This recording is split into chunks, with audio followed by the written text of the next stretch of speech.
This is American Government, 3rd edition, an OpenStax textbook. All OpenStax textbooks are covered under a Creative Commons license and are completely free. You can find this audiobook anywhere you listen to podcasts, including Spotify, YouTube, Apple Podcasts, and more. Narrated by Brian Barrick And Sarah Aria.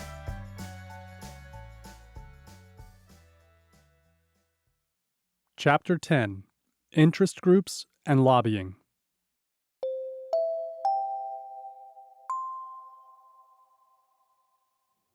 Introduction. The 2010 Patient Protection and Affordable Care Act, ACA, also known as Obamacare, represented a substantial overhaul of the U.S. healthcare system.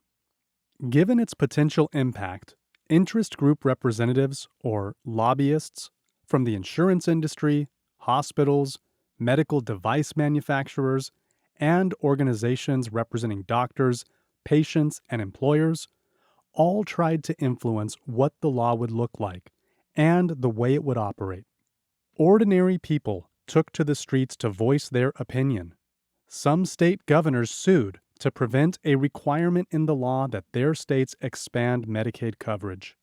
A number of interest groups challenged the law in court, where 2 Supreme Court decisions have left it largely intact. Interest groups, like those for and against the ACA, play a fundamental role in representing individuals, corporate interests, and the public before the government. They help inform the public and lawmakers about issues, monitor government actions, and promote policies that benefit their interests, using all 3 branches of government at the federal, state, and local levels. In this chapter, we answer several key questions about interest groups. What are they, and why and how do they form? How do they provide avenues for political participation? Why are some groups advantaged by the lobbying of government representatives, while other groups are disadvantaged? Finally, how do interest groups try to achieve their objectives, and how are they regulated?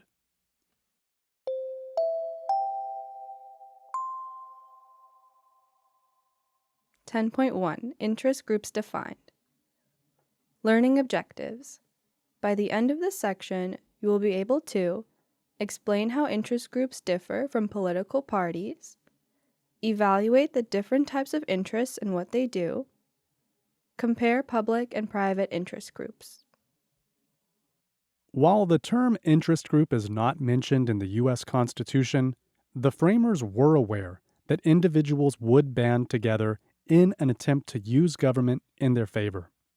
In Federalist No. 10, James Madison warned of the dangers of factions, minorities who would organize around issues they felt strongly about, possibly to the detriment of the majority. But Madison believed limiting these factions was worse than facing the evils they might produce, because such limitations would violate individual freedoms. Instead, the natural way to control factions was to let them flourish and compete against each other. The sheer number of interests in the United States suggests that many have indeed flourished. They compete with similar groups for membership and with opponents for access to decision makers. Some people suggest there may be too many interests in the United States. Others argue that some have gained a disproportionate amount of influence over public policy, whereas many others are underrepresented. Madison's definition of factions can apply to both interest groups and political parties. But unlike political parties, interest groups do not function primarily to elect candidates under a certain party label or to directly control the operation of the government. Political parties in the United States are generally much broader coalitions that represent a significant proportion of citizens. In the American two-party system, the Democratic and Republican parties spread relatively wide nets to try to encompass large segments of the population. In contrast, while interest groups may support or oppose political candidates, their goals are usually more issue-specific and narrowly focused on areas like taxes, the environment, and gun rights or gun control, or their membership is limited to specific professions. They may represent interests ranging from well-known organizations such as the Sierra Club, IBM, or the American Lung Association, to obscure ones such as the North Carolina Gamefowl Breeders Association. Thus, with some notable exceptions, specific interest groups have much more limited membership than do political parties. Political parties and interest groups both work together and compete for influence, although in different ways. While interest group activity often transcends party lines, many interests are perceived as being more supportive of one party than the other. The American Conservative Union, Citizens United, the National Rifle Association, and the National Right to Life are more likely to have relationships with Republican lawmakers than with Democratic ones. Americans for Democratic Action, Campaign for America's Future, and People for the American Way all have stronger relationships with the Democratic Party. Parties and interest groups do compete with each other, however, often for influence. At the state level, we typically observe an inverse relationship between them in terms of power. Interest groups tend to have greater influence in states where political parties are comparatively weaker. What are interest groups, and what do they want? Definitions abound when it comes to interest groups, which are sometimes referred to as special interests, interest organizations, pressure groups, or just interests. Most definitions specify that interest group indicates any formal association of individuals or organizations that attempt to influence government decision-making and/or the making of public policy. Often, this influence is exercised by a lobbyist or a lobbying firm. Formally, a lobbyist is someone who represents the interest organization before the government, is usually compensated for doing so, and is required to register with the government in which they lobby, whether state or federal. The lobbyist's primary goal is usually to influence policy. Most interest organizations engage in lobbying activity to achieve their objectives.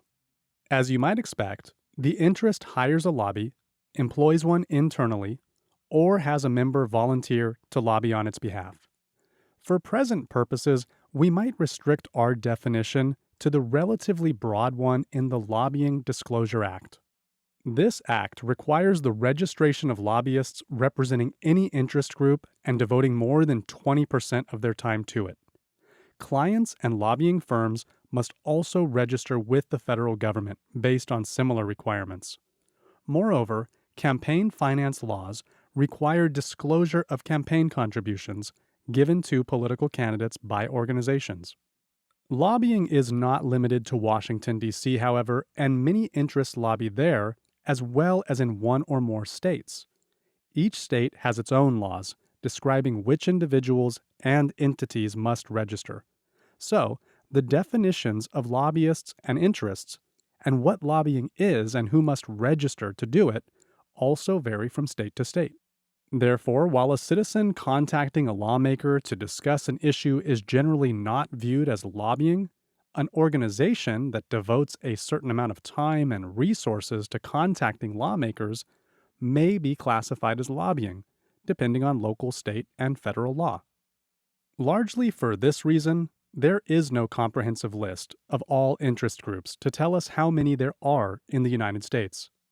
Estimates of the number vary widely, suggesting that if we use a broad definition and include all interests at all levels of government, there may be more than 200,000. Following the passage of the Lobbying Disclosure Act in 1995, we had a much better understanding of the number of interests registered in Washington, D.C.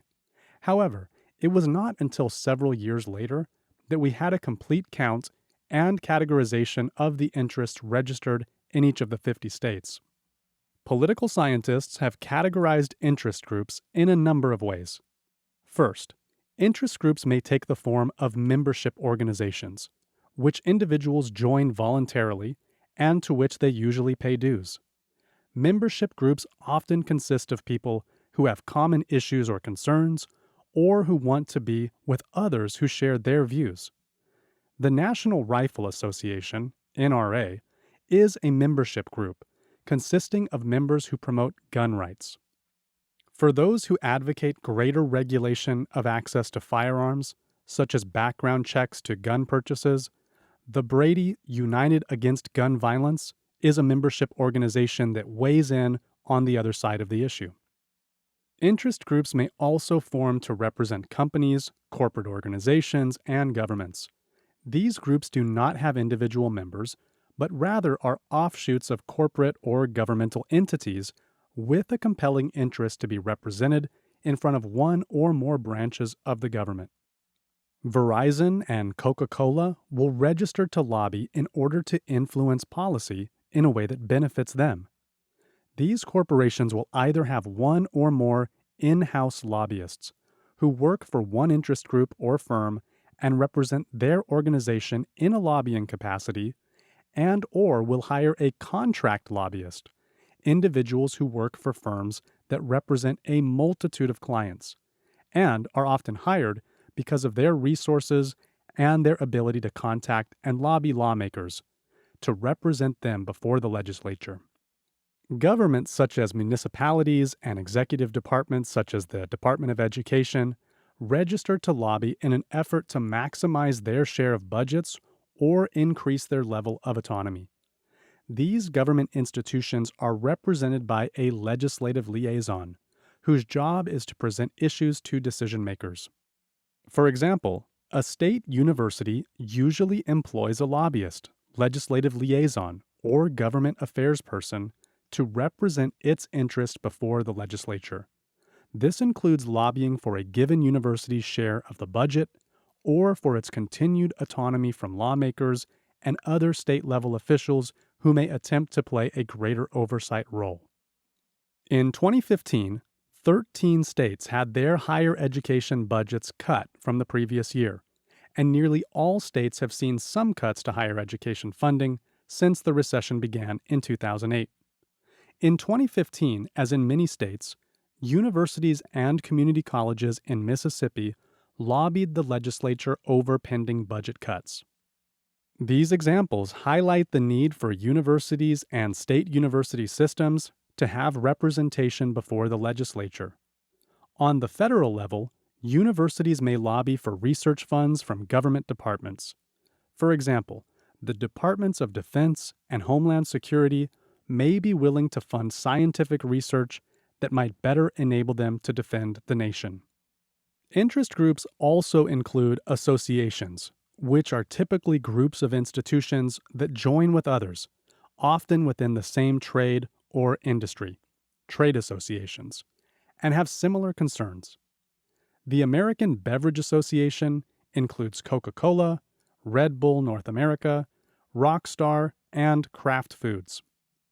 Despite the fact that these companies are competitors, they have common interests related to the manufacturing, bottling, and distribution of beverages, as well as the regulation of their business activities. The logic is that there is strength in numbers, and if members can lobby for tax breaks or eased regulation for an entire industry, they may all benefit. These common goals do not, however, prevent individual association members from employing in-house lobbyists or contract lobbying firms to represent their own business or organization as well.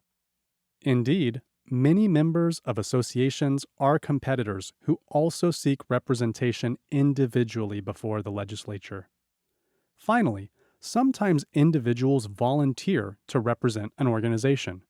They are called amateur or volunteer lobbyists and are typically not compensated for their lobbying efforts. In some cases, citizens may lobby for pet projects because they care about some issue or cause. They may or may not be members of an interest group, but if they register to lobby, they are sometimes nicknamed hobbyists. Lobbyists representing a variety of organizations employ different techniques to achieve their objectives. One method is inside lobbying, or direct lobbying, which takes the interest group's message directly to a government official such as a lawmaker. Inside lobbying tactics include testifying in legislative hearings and helping to draft legislation.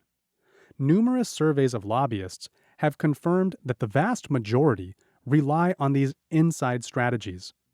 For example, nearly all report that they contact lawmakers, testify before the legislature, help draft legislation, and contact executive agencies.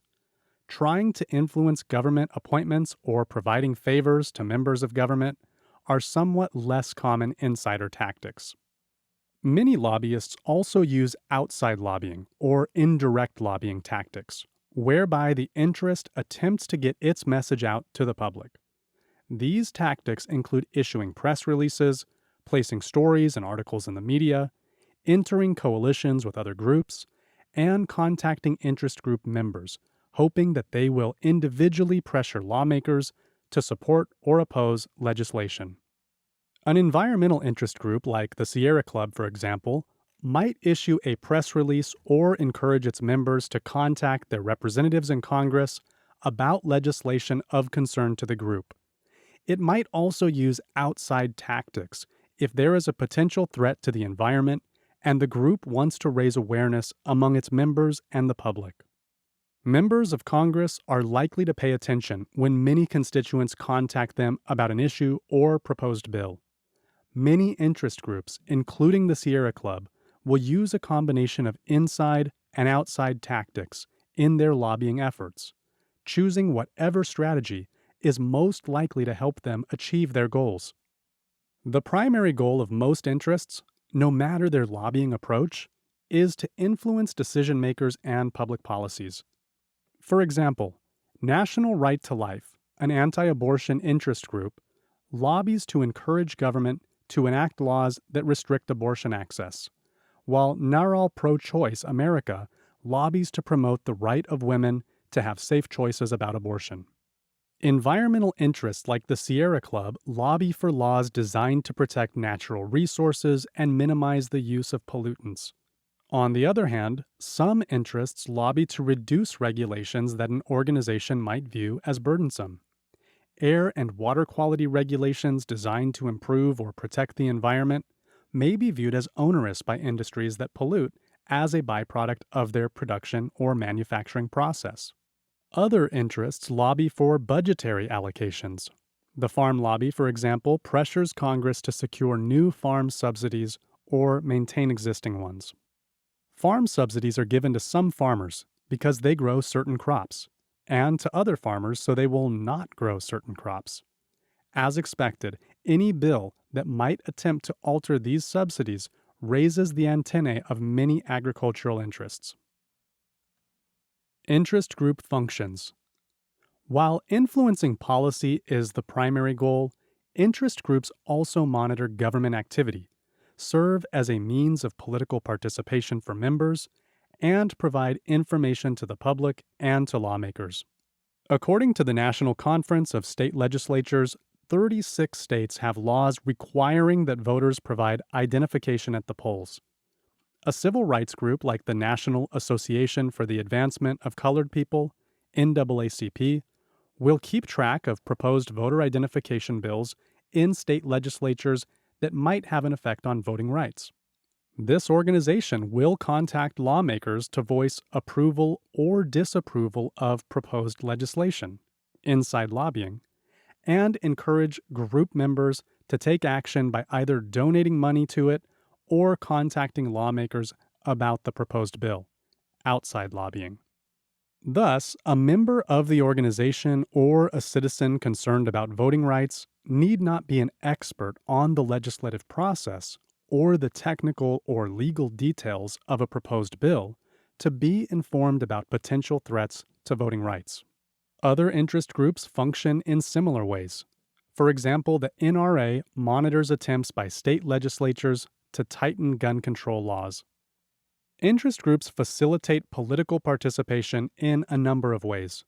Some members become active within a group, working on behalf of the organization to promote its agenda.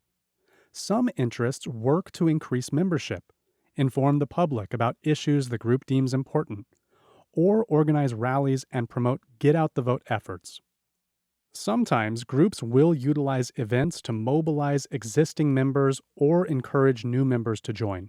For example, following Barack Obama's presidential victory in 2008, The NRA used the election as a rallying cry for its supporters, and it continued to attack the president on the issue of guns, despite the fact that gun rights had in some ways expanded over the course of the Obama presidency.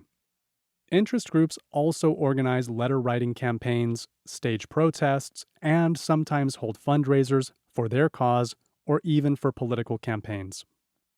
Some interests are more broadly focused than others.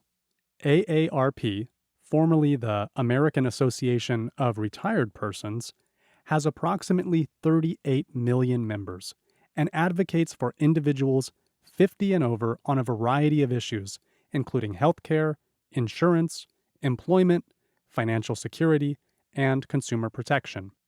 This organization represents both liberals and conservatives, Democrats and Republicans, and many who do not identify with these categorizations. On the other hand, the Association of Black Cardiologists is a much smaller and far narrower organization. Over the last several decades, some interest groups have sought greater specialization and have even fragmented.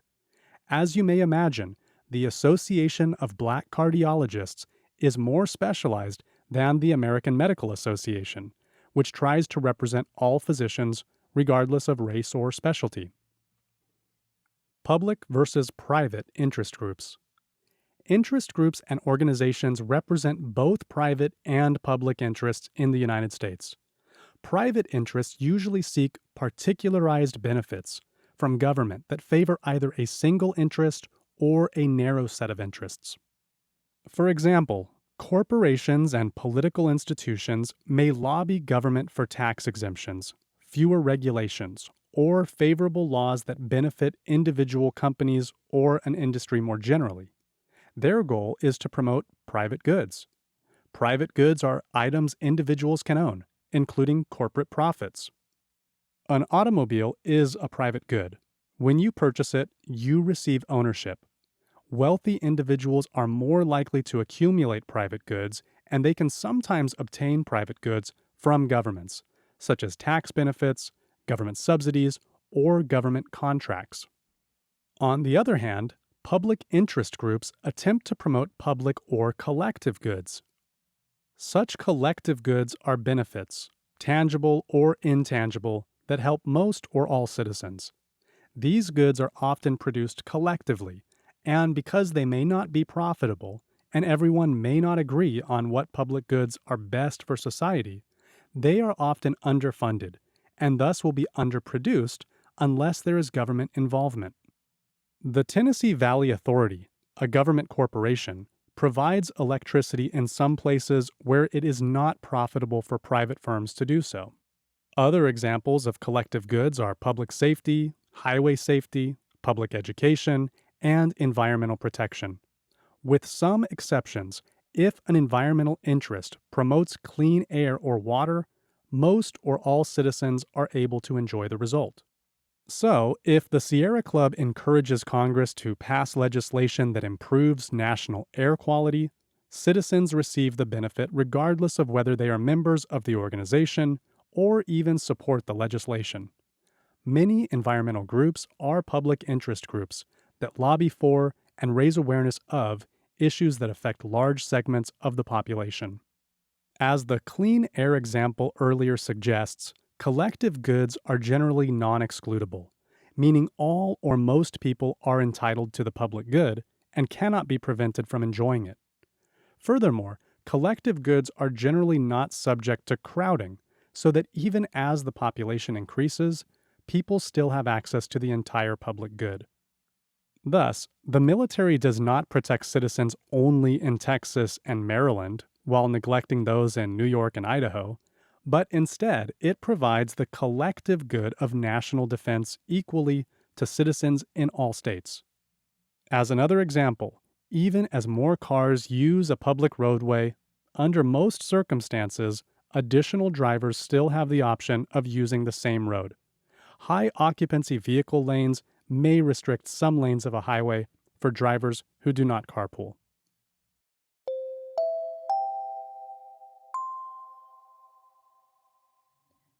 (10.2) collective action and interest group formation.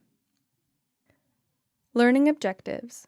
By the end of this section, you will be able to explain the concept of collective action and its effect on interest group formation, describe free riding and the reasons it occurs, discuss ways to overcome collective action problems. In any group project in which you have participated, you may have noticed that a small number of students did the bulk of the work, while others did very little. Yet, everyone received the same grade. Why do some do all the work while others do little or none? How is it possible to get people to work when there is a disincentive to do so? This situation is an example of a collective action problem, and it exists in government as well as in public and private organizations. Whether it is Congress trying to pass a budget or an interest group trying to motivate members to contact lawmakers, organizations must overcome collective action problems to be productive. This is especially true of interest groups, whose formation and survival depend on members doing the necessary work to keep the group funded and operating. Collective action and free riding. Collective action problems exist when people have a disincentive to take action.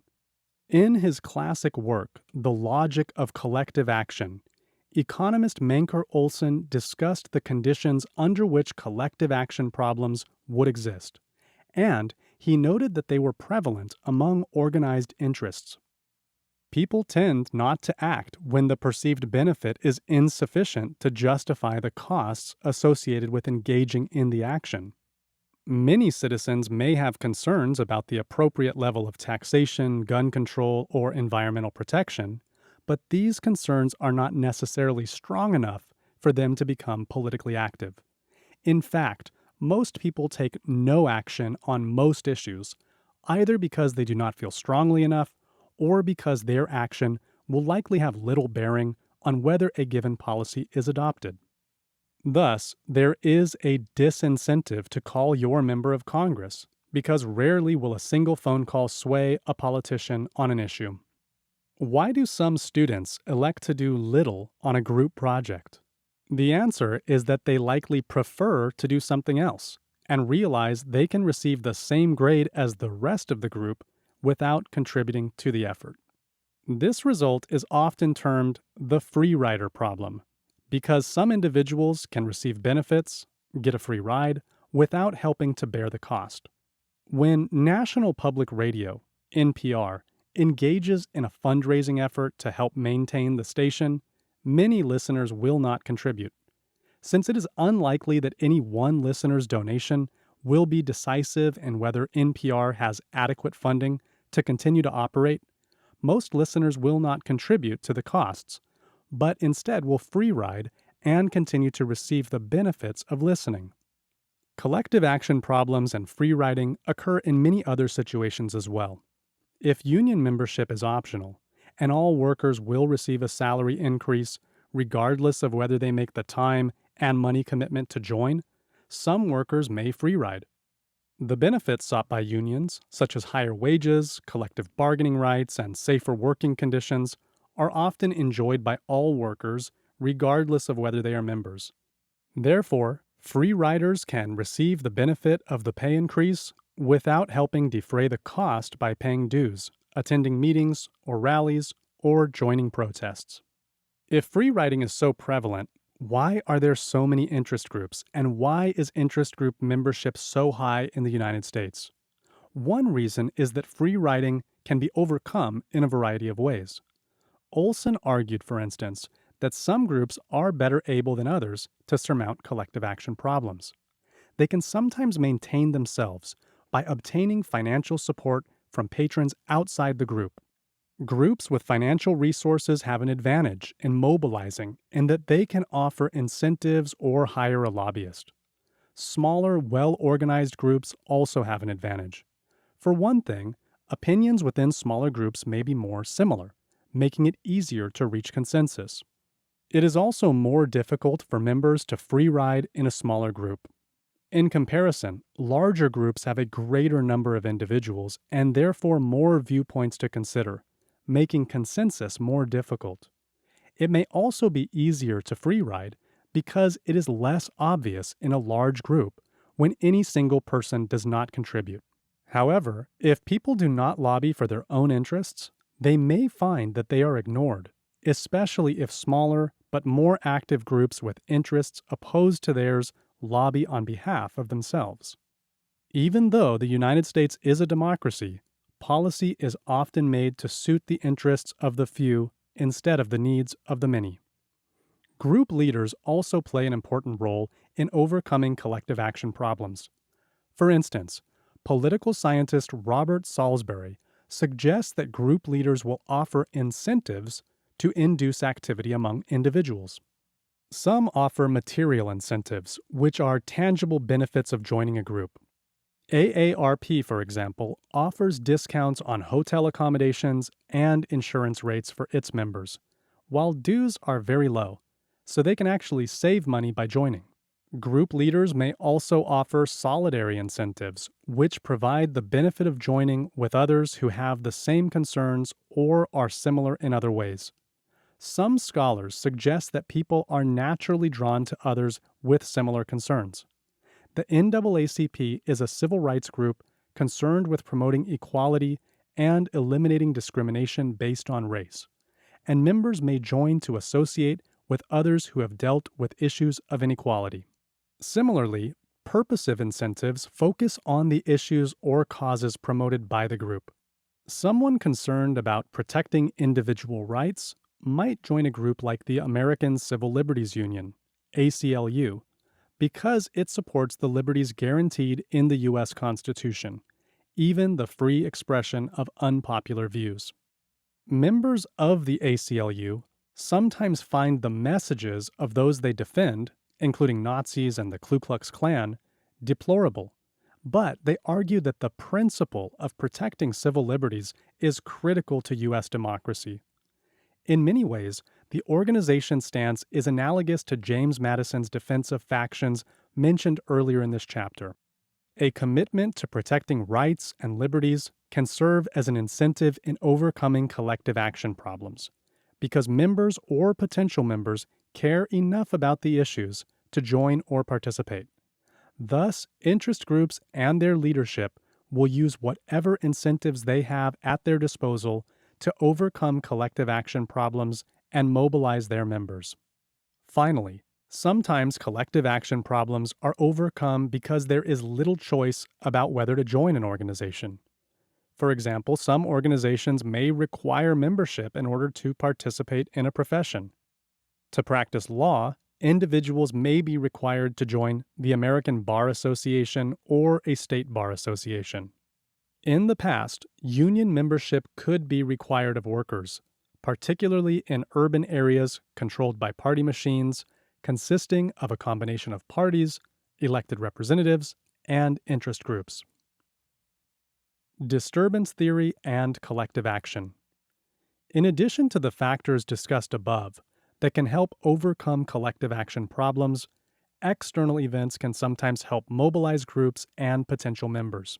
Some scholars argue that disturbance theory can explain why groups mobilize due to an event in the political, economic, or social environment. For example, in 1962, Rachel Carson published Silent Spring, a book exposing the dangers posed by pesticides such as DDT. The book served as a catalyst for individuals worried about the environment and the potential dangers of pesticides. The result was an increase in both the number of environmental interest groups, such as Greenpeace and American Rivers, and the number of members within them. More recently, several shooting deaths of unarmed young African American men have raised awareness of racial issues in the United States and potential problems in policing practices, including racial disparities in treatment by police officers. In 2014, Ferguson, Missouri erupted in protests and riots, following a decision not to indict Darren Wilson, a white police officer, in the fatal shooting of Michael Brown, who had allegedly been involved in a theft at a local convenience store and ended up in a dispute with the officer. The incident mobilized groups representing civil rights, such as protesters as well as others supporting the interests of police officers. In May 2020, George Floyd died shortly after police officer Derek Chauvin leaned his knee on Floyd's neck for 9.5 minutes, while Floyd was handcuffed and laying face down on the ground. Chauvin was later convicted of murder for the act. The protests that followed the release of video footage of the incident occurred in cities all across the United States, including Washington, D.C., and were much greater, bigger, more widespread, and more significant than the Ferguson demonstrations. A protest is an orderly exercise of the constitutional right of free speech and peaceful assembly. Rioting involves destroying property and/or attacking other people, which are crimes. Both the Silent Spring and Ferguson examples demonstrate the idea that people will naturally join groups in response to disturbances. Some mobilization efforts develop more slowly and may require the efforts of group leaders. Sometimes political candidates can push issues to the forefront, which may result in interest group mobilization. The recent focus on immigration, for example, has resulted in the mobilization of those in support of restrictive policies, as well as those opposed to them.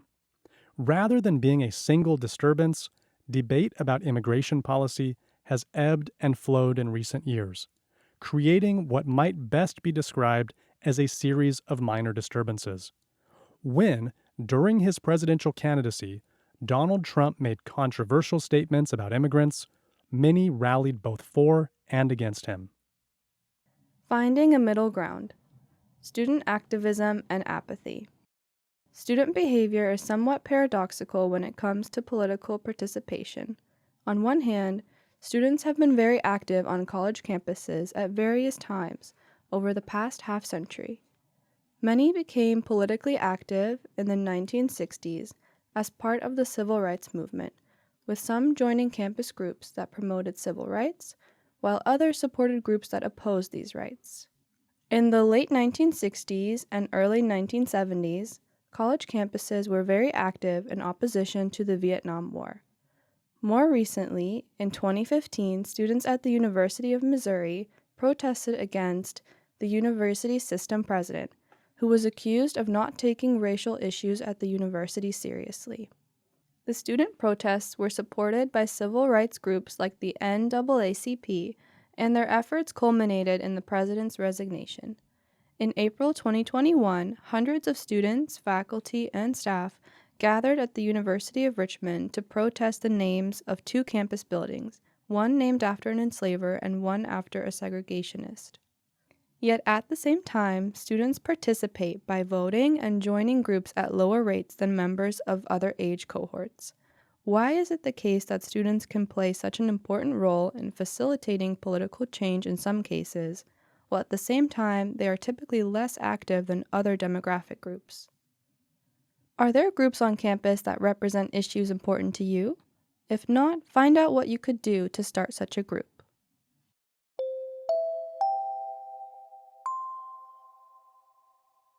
(10.3) Interest groups as political participation. Learning objectives. By the end of this section, you will be able to analyze how interest groups provide a means for political participation, discuss recent changes to interest groups and the way they operate in the United States, explain why lower socioeconomic status citizens are not well represented by interest groups, identify the barriers to interest group participation in the United States. Interest groups offer individuals an important avenue for political participation. Tea Party protests, for instance, gave individuals all over the country the opportunity to voice their opposition to government actions and control. Likewise, the Black Lives Matter movement also gave a voice to individuals and communities frustrated with unequal treatment from police officers. Individually, the protesters would likely have received little notice, but by joining with others, they drew substantial attention in the media and from lawmakers. While the Tea Party movement might not meet the definition of interest groups presented earlier, its aims have been promoted by established interest groups. Other opportunities for participation that interest groups offer or encourage include voting, campaigning, contacting lawmakers, and informing the public about causes. Group participation as civic engagement. Joining interest groups can help facilitate civic engagement, which allows people to feel more connected to the political and social community. Some interest groups develop as grassroots movements, which often begin from the bottom up among a small number of people at the local level. Interest groups can amplify the voices of such individuals through proper organization and allow them to participate in ways that would be less effective or even impossible alone or in small numbers. The Tea Party is an example of a so-called astroturf movement because it is not, strictly speaking, a grassroots movement. Many trace the party's origins to groups that champion the interests of the wealthy, such as Americans for Prosperity and Citizens for a Sound Economy. Although many ordinary citizens support the Tea Party because of its opposition to tax increases, it attracts a great deal of support from elite and wealthy sponsors, some of whom are active in lobbying. The FreedomWorks Political Action Committee, for example, is a conservative advocacy group that has supported the Tea Party movement. FreedomWorks is an offshoot of the interest group Citizens for a Sound Economy, which was founded by billionaire industrialists David H. and Charles D. Koch in 1984. According to political scientists Jeffrey Berry and Clyde Wilcox, interest groups provide a means of representing people and serve as a link between them and government. Interest groups also allow people to actively work on an issue in an effort to influence public policy. Another function of interest groups is to help educate the public. Someone concerned about the environment may not need to know what an acceptable level of sulfur dioxide is in the air, but by joining an environmental interest group, they can remain informed when air quality is poor or threatened by legislative action. A number of education-related interests have been very active following cuts to education spending in many states, including North Carolina, Mississippi, and Wisconsin, to name a few. Interest groups also help frame issues, usually in a way that best benefits their cause. Abortion rights advocates often use the term pro-choice to frame abortion as an individual's private choice to be made free of government interference, while an anti-abortion group might use the term pro-life to frame its position as protecting the life of the unborn.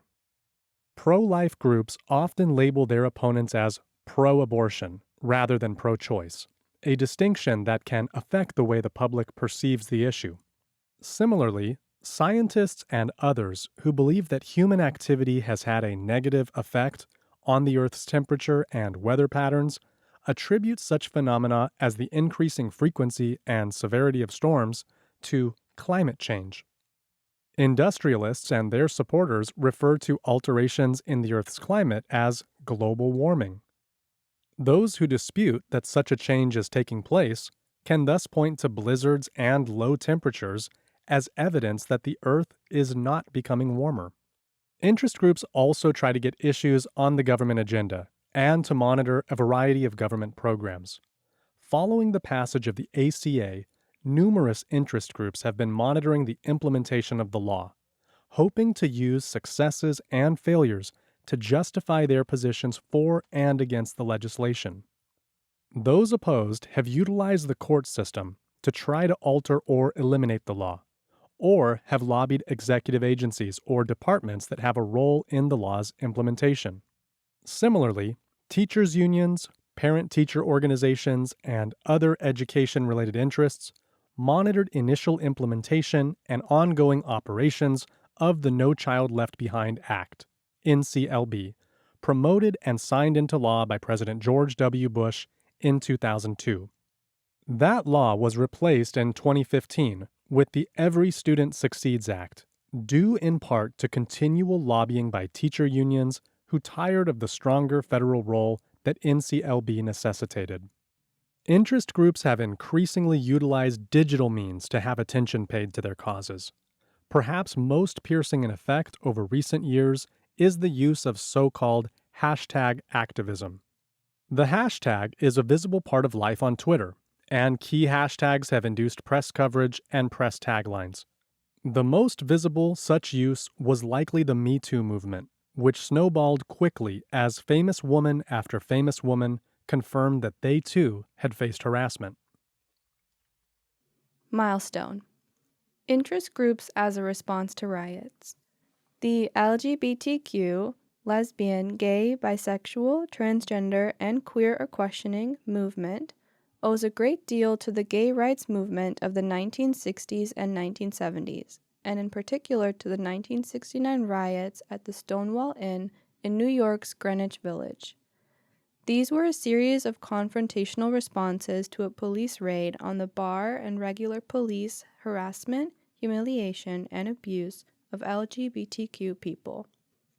The riots culminated in a number of arrests, but also raised awareness of the struggles faced by members of the LGBTQ community. The events are also recognized as a turning point in LGBTQ identity, when many people began moving from a life of secrecy to a more public one, leading to increased cultural acceptance and securing of rights.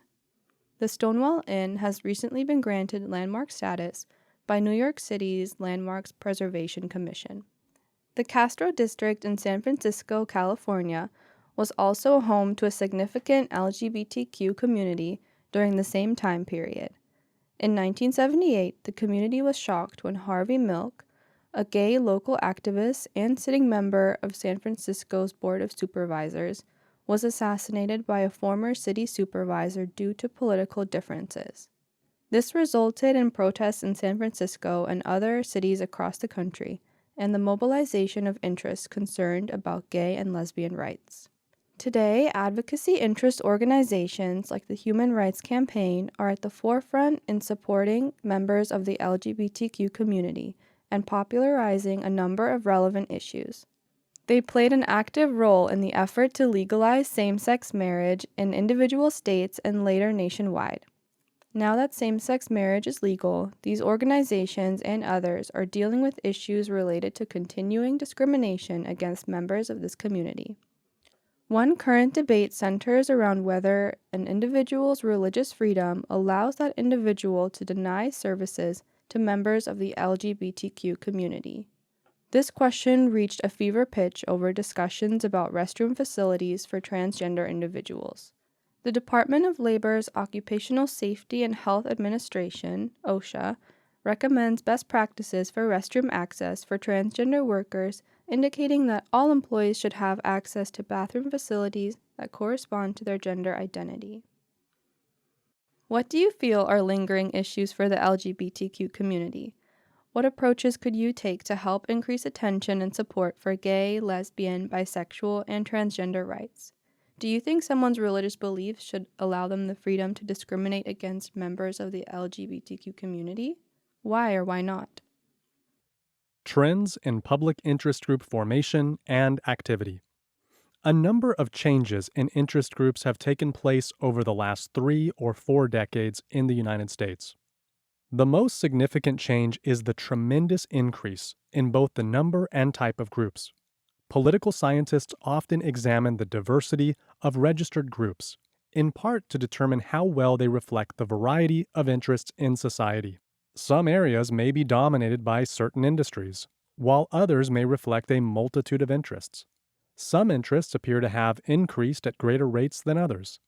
For example, the number of institutions and corporate interests has increased both in Washington and in the states.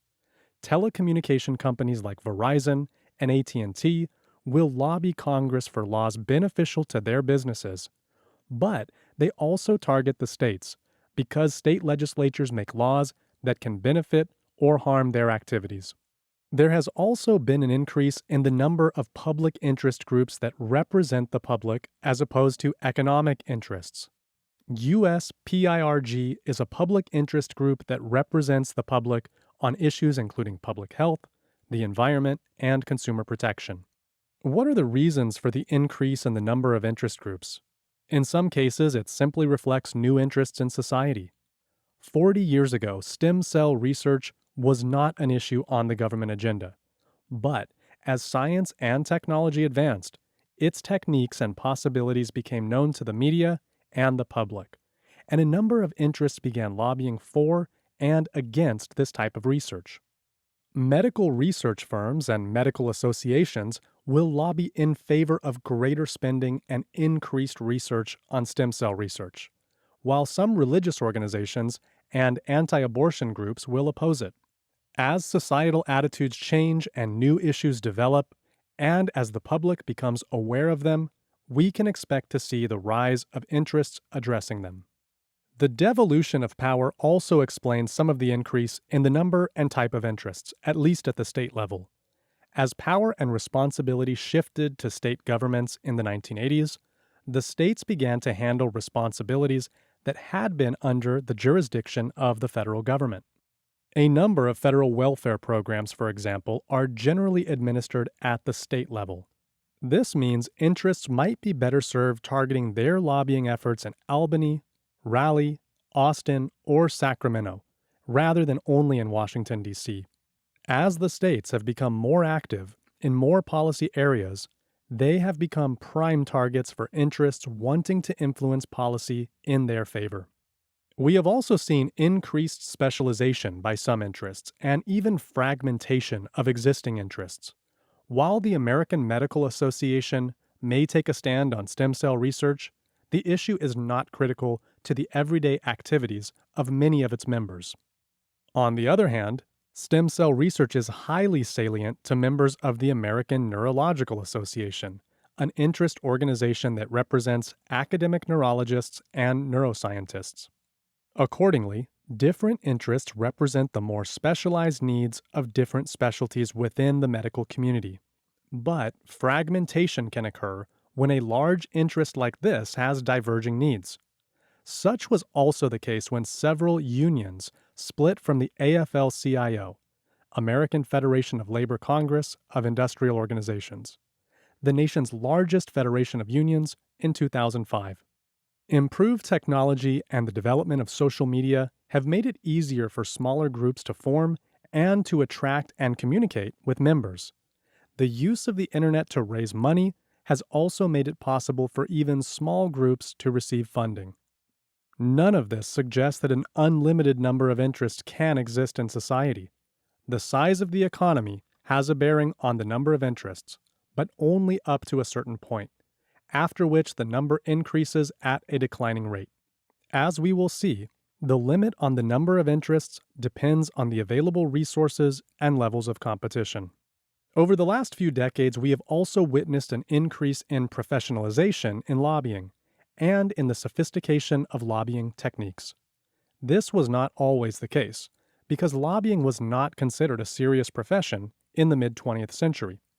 Over the past 3 decades, there has been an increase in the number of contract lobbying firms. These firms are often effective because they bring significant resources to the table. Their lobbyists are knowledgeable about the issues on which they lobby, and they may have existing relationships with lawmakers.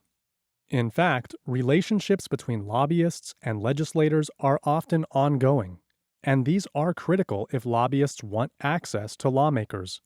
However, not every interest can afford to hire high-priced contract lobbyists to represent it. A great deal of money is spent on lobbying activities. We have also seen greater limits on inside lobbying activities. In the past, many lobbyists were described as good old boys, who often provided gifts or other favors in exchange for political access or other considerations. Today, restrictions limit the types of gifts and benefits lobbyists can bestow on lawmakers. There are certainly fewer good old boy lobbyists, and many lobbyists are now full-time professionals. The regulation of lobbying will be addressed in greater detail. Get connected. Public interest research groups. Public interest research groups, PIRGs, have increased in recent years, and many now exist nationally and at the state level. PIRGs represent the public in a multitude of issue areas, ranging from consumer protection to the environment, and like other interests, they provide opportunities for people to make a difference in the political process. PIRGs try to promote the common or public good, and most issues they favor affect many or even all citizens. Student PIRGs focus on issues that are important to students, including tuition costs, textbook costs, new voter registration, sustainable universities, and homelessness. Consider the cost of a college education. You may want to research how education costs have increased over time. Are cost increases similar across universities and colleges? Are they similar across states? What might explain similarities and differences in tuition costs? What solutions might help address the rising costs of higher education?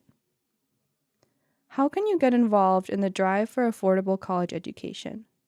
Consider why students might become engaged in it and why they might not do so. A number of countries have made tuition free or nearly free. Is this feasible or desirable in the United States? Why or why not?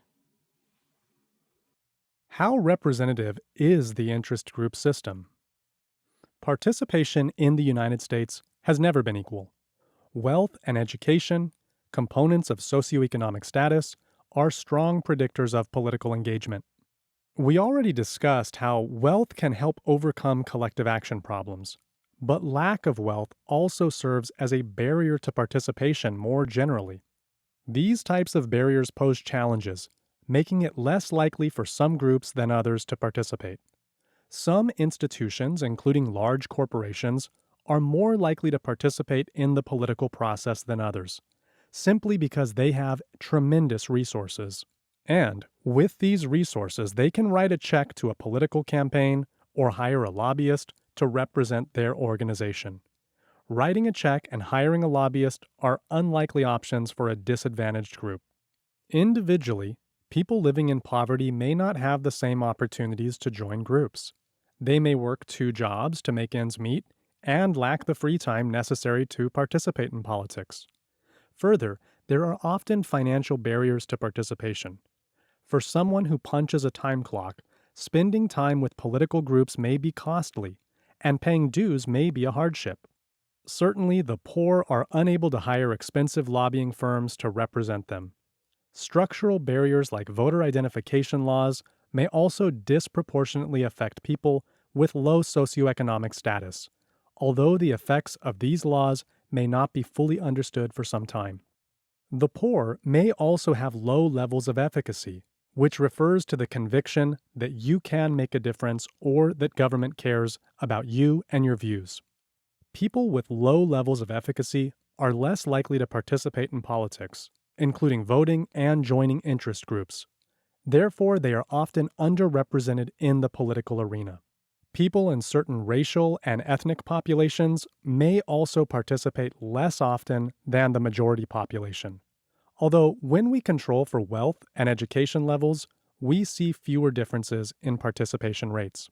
Still, there is a bias in participation and representation, and this bias extends to interest groups as well.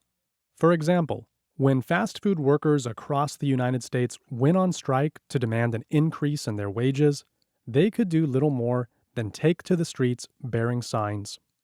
Their opponents, the owners of restaurant chains and others who pay their employees minimum wage, could hire groups, such as the Employment Policies Institute, which paid for billboard ads in Times Square in New York City.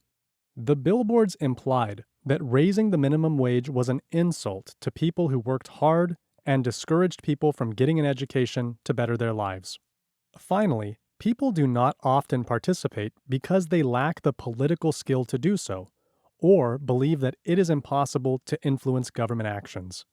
They might also lack interest, or could be apathetic. Participation usually requires some knowledge of the political system, the candidates, or the issues. Younger people in particular are often cynical about government's response to the needs of non-elites. How do these observations translate into the way different interests are represented in the political system? Some pluralist scholars, like David Truman, suggest that people naturally join groups, and that there will be a great deal of competition for access to decision makers. Scholars who subscribe to this pluralist view assume this competition among diverse interests is good for democracy. Political theorist Robert Dahl argued that all active and legitimate groups had the potential to make themselves heard. In many ways, this is an optimistic assessment of representation in the United States. However, not all scholars accept the premise that mobilization is natural and that all groups have the potential for access to decision makers. The elite critique suggests that certain interests, typically businesses and the wealthy, are advantaged and that policies more often reflect their wishes than anyone else's. Political scientist E. Schattschneider noted that the flaw in the pluralist heaven is that the heavenly chorus sings with a strong upper-class accent. A number of scholars have suggested that businesses and other wealthy interests are often overrepresented before government, and that poorer interests are at a comparative disadvantage. For example, as we've seen, wealthy corporate interests have the means to hire in-house lobbyists or high-priced contract lobbyists to represent them. They can also afford to make financial contributions to politicians, which at least may grant them access. The ability to overcome collective action problems is not equally distributed across groups. As Manker Olson noted, small groups and those with economic advantages were better off in this regard. Disadvantaged interests face many challenges, including shortages of resources, time, and skills. A study of almost 1,800 policy decisions made over a 20-year period revealed that the interests of the wealthy have much greater influence on the government than those of average citizens. The approval or disapproval of proposed policy changes by average voters had relatively little effect on whether the changes took place. When wealthy voters disapproved of a particular policy, it almost never was enacted. When wealthy voters favored a particular policy, the odds of the policy proposals passing increased to more than 50%. Indeed, the preferences of those in the top 10% of the population in terms of income had an impact 15 times greater than those of average income. In terms of the effect of interest groups on policy, Gillens and Page found that business interest groups had twice the influence of public interest groups. Contributions from interests come from a variety of different sectors. We can draw a few notable observations. First, large sums of money are spent by different interests. Second, many of these interests are business sectors, including the real estate sector, the insurance industry, businesses, and law firms. Interest group politics are often characterized by whether the groups have access to decision makers and can participate in the policymaking process. The iron triangle is a hypothetical arrangement among three elements, the three corners of the triangle: an interest group, a congressional committee member or chair, and an agency within the bureaucracy. Each element has a symbiotic relationship with the other two, and it is difficult for those outside the triangle to break into it. The congressional committee members, including the chair, rely on the interest group for campaign contributions and policy information, while the interest group needs the committee to consider laws favorable to its view. The interest group and the committee need the agency to implement the law, while the agency needs the interest group for information and the committee for funding and autonomy in implementing the law.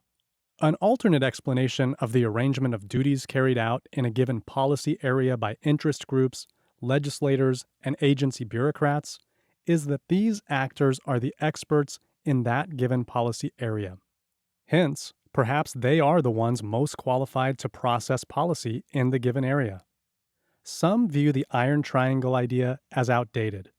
Hugh Hecklow of George Mason University has sketched a more open pattern he calls an issue network that includes a number of different interests and political actors that work together in support of a single issue or policy. Some interest group scholars have studied the relationship among a multitude of interest groups and political actors, including former elected officials, the way some interests form coalitions with other interests, and the way they compete for access to decision makers. Some coalitions are long-standing, while others are temporary. Joining coalitions does come at a cost, because it can dilute preferences and split potential benefits that the groups attempt to accrue. Some interest groups will even align themselves with opposing interests if the alliance will achieve their goals.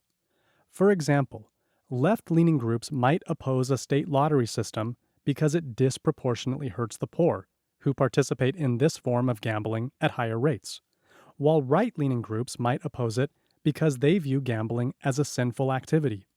These opposing groups might actually join forces in an attempt to defeat the lottery. While most scholars agree that some interests do have advantages, others have questioned the overwhelming dominance of certain interests. Additionally, neo-pluralist scholars argue that certainly some interests are in a privileged position, but these interests do not always get what they want. Instead, their influence depends on a number of factors in the political environment, such as public opinion, political culture, competition for access, and the relevance of the issue. Even wealthy interests do not always win if their position is at odds with the wish of an attentive public. And if the public cares about the issue, politicians may be reluctant to defy their constituents. If a prominent manufacturing firm wants fewer regulations on environmental pollutants, and environmental protection is a salient issue to the public, the manufacturing firm may not win in every exchange, despite its resource advantage. We also know that when interests mobilize, opposing interests often counter-mobilize, which can reduce advantages of some interests. Thus, the conclusion that businesses, the wealthy, and elites win in every situation is overstated. A good example is the recent dispute between fast food chains and their employees. During the spring of 2015, workers at McDonald's restaurants across the country went on strike and marched in protest of the low wages the fast food giant paid its employees. Despite the opposition of restaurant chains and claims by the National Restaurant Association that increasing the minimum wage would result in the loss of jobs, in September 2015, the state of New York raised the minimum wage for fast food employees to $15 per hour, an amount to be phased in over time. Buoyed by this success, fast food workers in other cities continued to campaign for a pay increase, and many low-paid workers have promised to vote for the politicians who plan to boost the federal minimum wage. While the goal of a nationwide $15 minimum wage has not yet been realized, two developments demonstrate significant progress in that direction. First, since 2014, 28 states and the District of Columbia have raised their state-level minimum wage above the federal level, as have 45 cities. Second, in April 2021, President Biden issued an executive order to raise the minimum wage of federal contractors to $15 per hour.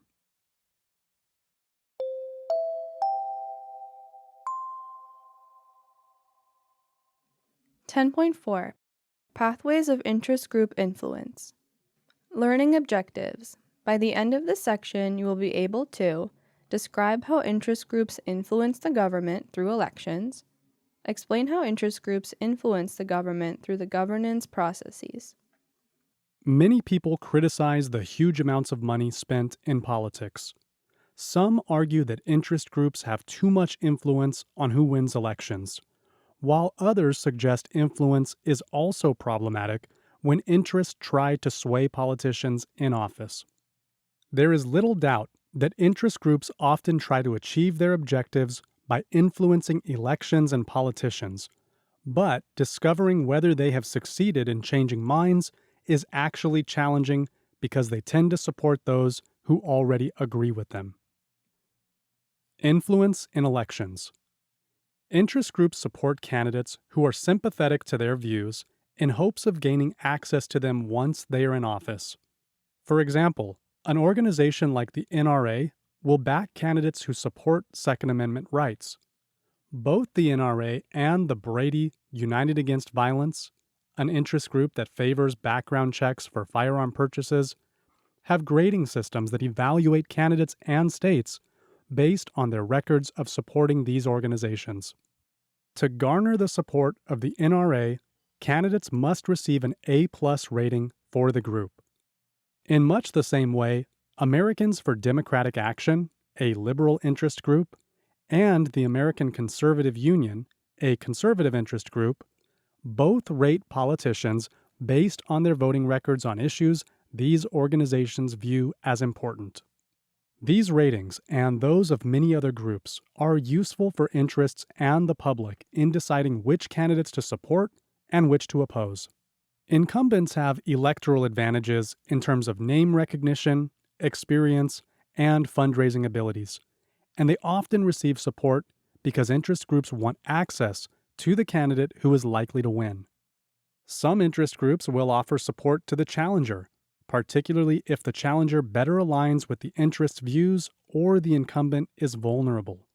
Sometimes interest groups even hedge their bets and give to both major party candidates for a particular office, in the hopes of having access regardless of who wins. Some interest groups form political action committees, PACs, groups that collect funds from donors and distribute them to candidates who support their issues. Many large corporations like Honeywell International, AT&T, and Lockheed Martin form PACs to distribute money to candidates. Other PACs are either politically or ideologically oriented. For example, the MoveOn.org PAC is a progressive group that formed following the impeachment trial of President Bill Clinton, whereas GoPAC is a Republican PAC that promotes state and local candidates of that party. PACs are limited in the amount of money that they can contribute to individual candidates or to national party organizations. They can contribute no more than $5,000 per candidate per election, and no more than $15,000 a year to a national political party. Individual contributions to PACs are also limited to $5,000 a year. PACs through which corporations and unions can spend virtually unlimited amounts of money on behalf of political candidates are called super PACs. As a result of a 2010 Supreme Court decision, Citizens United versus Federal Election Commission, there is no limit to how much money unions or corporations can donate to super PACs. Unlike PACs, however, super PACs cannot contribute money directly to individual candidates. If the 2014 elections were any indication, super PACs will continue to spend large sums of money in an attempt to influence future election results. Influencing governmental policy. Interest groups support candidates in order to have access to lawmakers once they are in office. Lawmakers, for their part, lack the time and resources to pursue every issue. They are policy generalists. Therefore, they and their staff members rely on interest groups and lobbyists to provide them with information about the technical details of policy proposals, as well as about fellow lawmakers' stands and constituents' perceptions. These voting cues give lawmakers an indication of how to vote on issues, particularly those with which they are unfamiliar. But lawmakers also rely on lobbyists for information about ideas they can champion and that will benefit them when they run for re-election. While voting cues on legislation remain an important pathway of influence, interest groups and their lobbyists can be especially effective in legislative agenda setting, namely in drafting legislation for lawmakers. While the practice of bill outlines being provided to legislators by interest group lobbyists is a long-standing practice, a 2019 investigation by USA Today, the Arizona Republic, and the Center for Public Integrity showed a trend of entire sections of bills written word for word based on lobbyist materials. Interest groups likely cannot target all 535 lawmakers in both the House and the Senate, nor would they wish to do so. There is little reason for the Brady United Against Gun Violence to lobby members of Congress who vehemently oppose any restrictions on gun access. Instead, the organization will often contact lawmakers who are amenable to some restrictions on access to firearms. Thus, interest groups first target lawmakers they think will consider introducing or sponsoring legislation. Second, they target members of relevant committees. If a company that makes weapons systems wants to influence a defense bill, it will lobby members of the Armed Services Committees in the House and the Senate, or the House and Senate Appropriations Committees if the bill requires new funding. Many members of these committees represent congressional districts with military bases, so they often sponsor or champion bills that allow them to promote policies popular with their districts or state. Interest groups attempt to use this to their advantage, but they also conduct strategic targeting because legislatures function by respectfully considering fellow lawmakers' positions. Since lawmakers cannot possess expertise on every issue, they defer to their trusted colleagues on issues with which they are unfamiliar. So, targeting committee members also allows the lobbyist to inform other lawmakers indirectly. Third, interest groups target lawmakers when legislation is on the floor of the House and/or Senate. But again, they rely on the fact that many members will defer to their colleagues who are more familiar with a given issue. Finally, since legislation must pass both chambers in identical form, interest groups may target members of the conference committees whose job it is to iron out differences across the chambers. At this negotiation stage, a 1% difference in, say, the corporate income tax rate could mean millions of dollars in increased or decreased revenue or taxation for various interests. Interest groups also target the budgetary process in order to maximize benefits to their group. In some cases, their aim is to influence the portion of the budget allocated to a given policy, program, or policy area. For example, interests for groups that represent the poor may lobby for additional appropriations for various welfare programs. Those interests opposed to government assistance to the poor may lobby for reduced funding to certain programs. It is likely that the legislative liaison for your university or college spends time trying to advocate for budgetary allocations in your state. Interest groups also try to defeat legislation that may be detrimental to their views. For example, when Congress considers legislation to improve air quality, it is not unusual for some industries to oppose it if it requires additional regulations on factory emissions. In some cases, proposed legislation may serve as a disturbance, resulting in group formation or mobilization to help defeat the bill. For example, a proposed tax increase may result in the formation or mobilization of anti-tax groups that will lobby the legislature and try to encourage the public to oppose the proposed legislation. Prior to the election in 2012, political activist Grover Norquist, the founder of Americans for Tax Reform, asked all Republican members of Congress to sign a taxpayer protection pledge that they would fight efforts to raise taxes or to eliminate any deductions that were not accompanied by tax cuts. 95% of the Republicans in Congress signed the pledge. Some interests arise solely to defeat legislation and go dormant after they achieve their immediate objectives. Once legislation has been passed, interest groups may target the executive branch of government, whose job is to implement the law. The U.S. Department of Veterans Affairs has some leeway in providing care for military veterans, and interests representing veterans' needs may pressure this department to address their concerns or issues.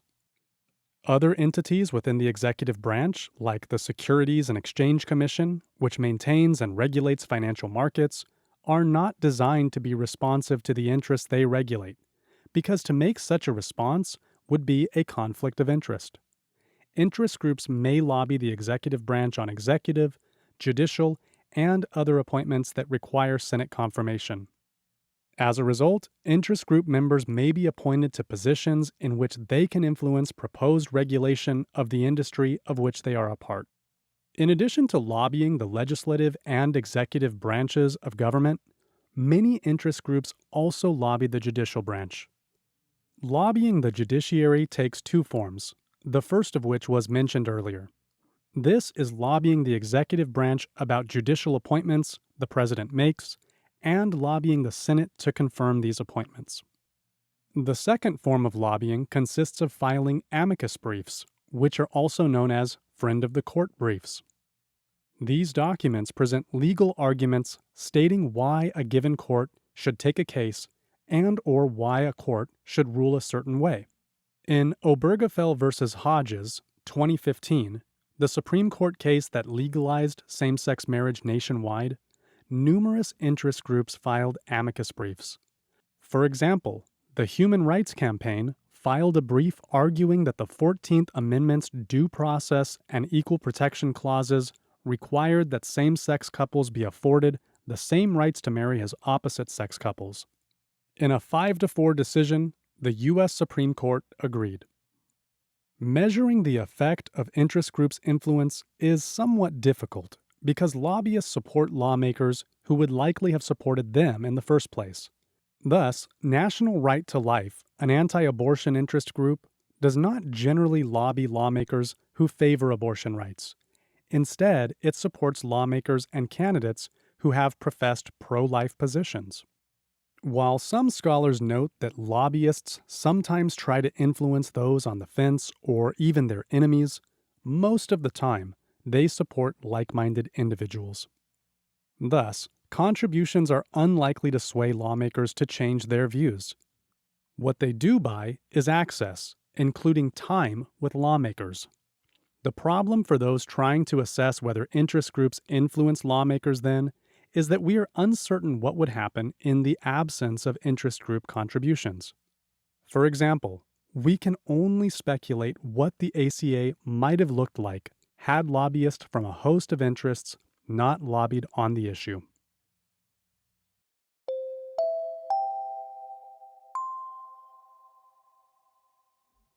(10.5) Free speech and the regulation of interest groups. Learning objectives. By the end of the section, you will be able to identify the various court cases, policies, and laws that outline what interest groups can and cannot do.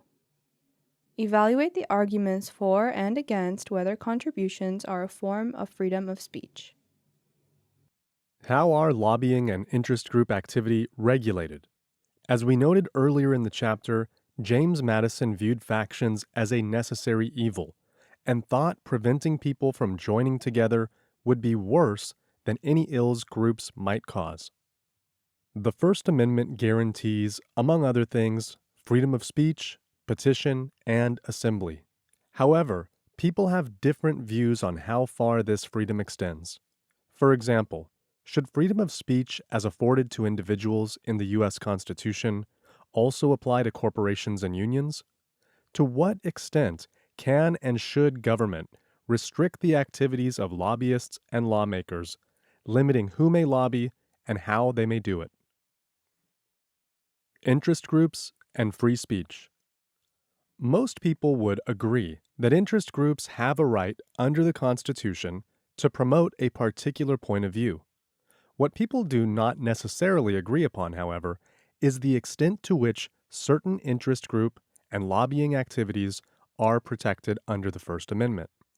In addition to free speech rights, the First Amendment grants people the right to assemble. We saw earlier that pluralists even argued that assembling in groups is natural and that people will gravitate toward others with similar views.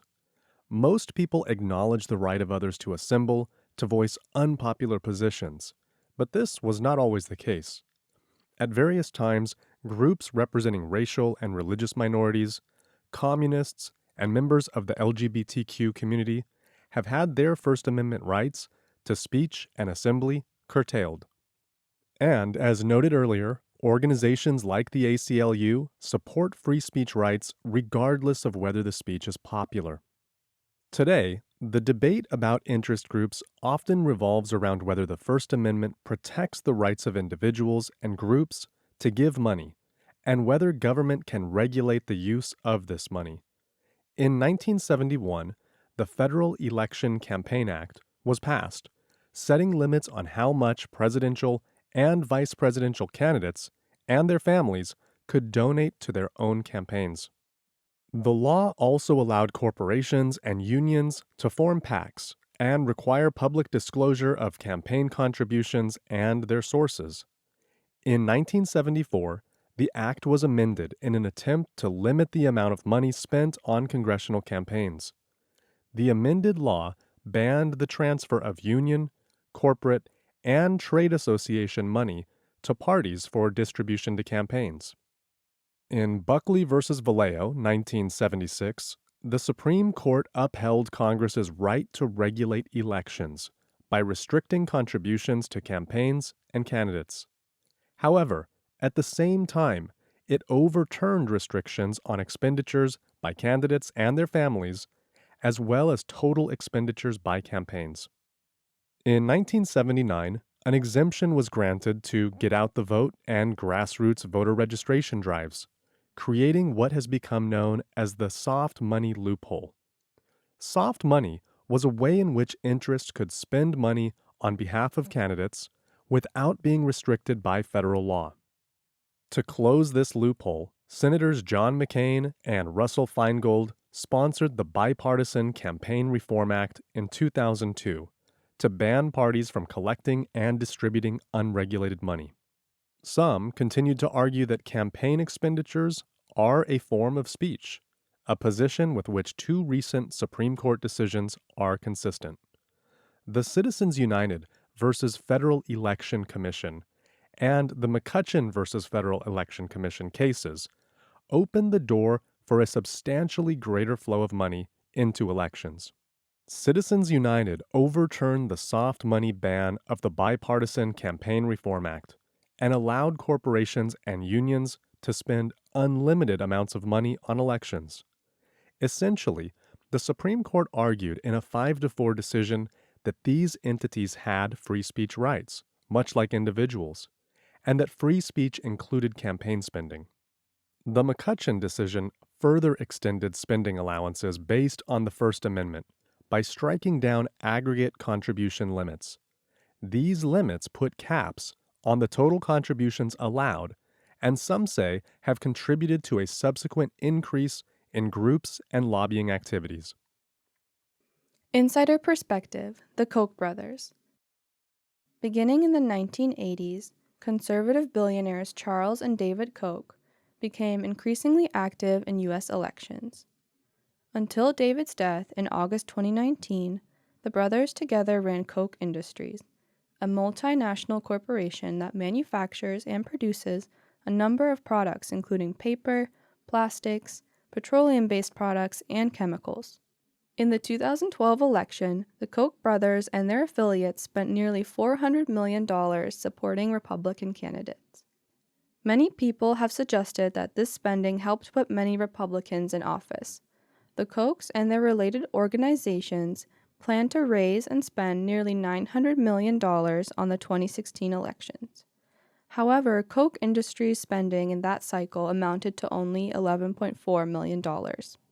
The amounts for the 2018 midterms and 2020 general election were $12.1 million and $14.6 million, respectively. Critics have accused them and other wealthy donors of attempting to buy elections. However, others point out that their activities are legal according to current campaign finance laws and recent Supreme Court decisions, and that these individuals, their companies, and their affiliates should be able to spend what they want politically. As you might expect, there are wealthy donors on both the political left and the right who will continue to spend money on U.S. elections.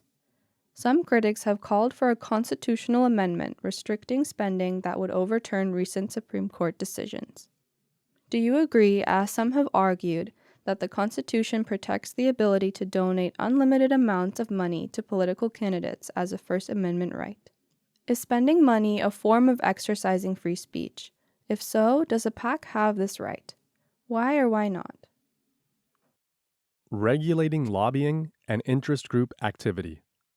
While the Supreme Court has paved the way for increased spending in politics, lobbying is still regulated in many ways. The 1995 Lobbying Disclosure Act defined who can and cannot lobby, and requires lobbyists and interest groups to register with the federal government. The Honest Leadership and Open Government Act of 2007 further increased restrictions on lobbying. For example, The act prohibited contact between members of Congress and lobbyists who were the spouses of other Congress members. The laws broadened the definition of lobbyist and required detailed disclosure of spending on lobbying activity, including who is lobbied and what bills are of interest.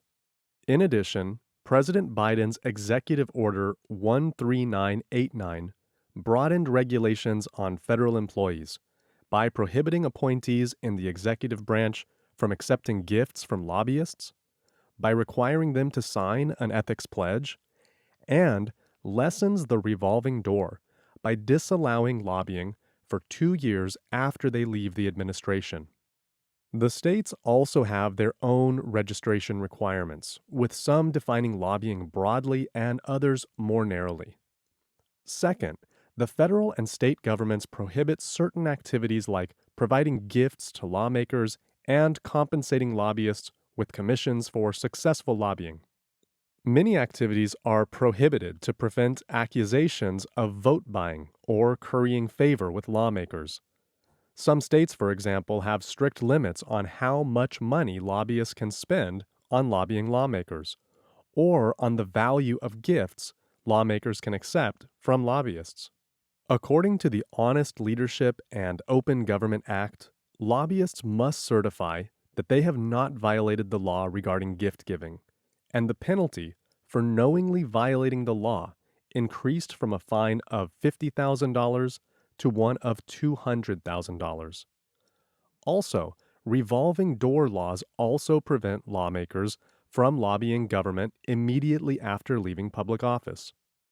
Members of the House of Representatives cannot register to lobby for a year after they leave office, while senators have a 2-year cooling-off period before they can officially lobby.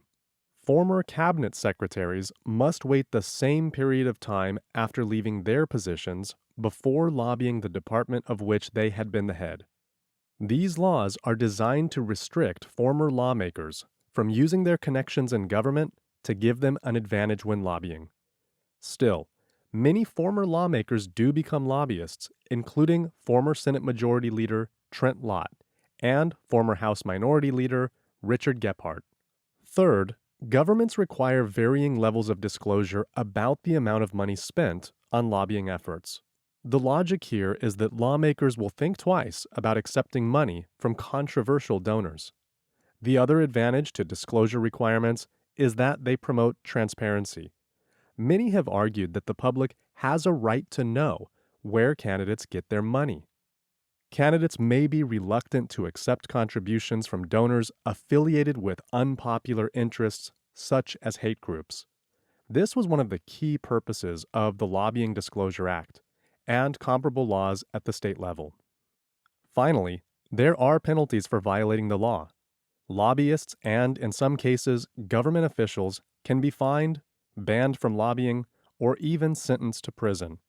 While state and federal laws spell out what activities are legal and illegal, the attorneys general and prosecutors responsible for enforcing lobbying regulations may be understaffed, have limited budgets, or face backlogs of work, making it difficult for them to investigate or prosecute alleged transgressions. While most lobbyists do comply with the law, exactly how the laws alter behavior is not completely understood. We know the laws prevent lobbyists from engaging in certain behaviors, such as by limiting campaign contributions or preventing the provision of certain gifts to lawmakers. But how they alter lobbyist strategies and tactics remains unclear. The need to strictly regulate the actions of lobbyists became especially relevant after the activities of lobbyist Jack Abramoff were brought to light.